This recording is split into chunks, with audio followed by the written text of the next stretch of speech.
You need the application-oriented mindset to solve this. But why? Because even lesser than 25% people got the correct answer. सवाल पढ़ने हैं, video pause करना है, समझने की कोशिश करनी है, खुद सॉल्व करना है और सॉल्व ना हो तो वीडियो देखनी है। ये कुछ अलग टाइप का क्वेश्चन आ गया। ये एज्यूम कर लेते हैं कि हमारे पास दो हाइड्रोजन एटम हैं। हम जो total number of spectral line निकालते हैं ये मानकर कि बहुत सारे हाइड्रोजन एटम है, सारी पॉसिबिलिटीज को कंसीडर करते हैं।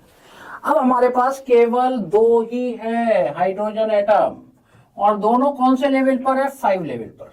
तो ये हाइड्रोजन एटम मैक्सिमम नंबर बनाना है तो ये कितना बना सकता है? देखो 5 से 4 मैक्सिमम लेके चलते हैं, 4 से 3, 3 से 2, 2 से 1। इससे ज्यादा तो एक हाइड्रोजन एटम नहीं बना सकता, 4 स्पेक्ट्रल लाइन बनाएगा। अब इससे अलग दूसरा हाइड्रोजन एटम क्या क्या बना सकता है, मैक्सिमम नंबर में क्या बना सकता है? सोच के देखते हैं कि ये एक तो बना सकता है 5 से 2 आ जाए, 2 to 1 आ जाए। एक ही तो हुआ, 2 to 1 तो कॉमन हो गया तो इसे कंसीडर नहीं करेंगे। और देखते हैं कहीं दो तो नहीं बना दे रहा है, 5 से 3, 3 से 1। अरे ये दोनों डिफर हो गए, 2 हो गए। और देखिए 5 से 3, 3 से 2, 2 से 1।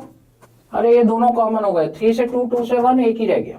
कोई सा भी देखेंगे, अगर मैंने 5 से 2 चले गए, आ गया 5 से 2 तो आ गया, 5 से 3 भी आ गया, 5 से 4 पे आ गया, 5 से 4, 4 से 2, 2 से 1।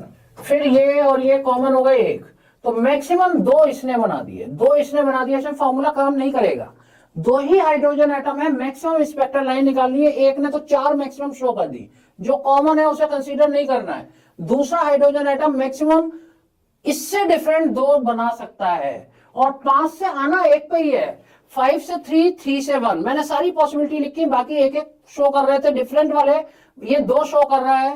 तो 4 प्लस 2 टोटल मैक्सिमम कितने शो हो जाएंगे? 6। टोटल मैक्सिमम कितने शो हो जाएंगे? 6 is the right answer. 6 is the right answer.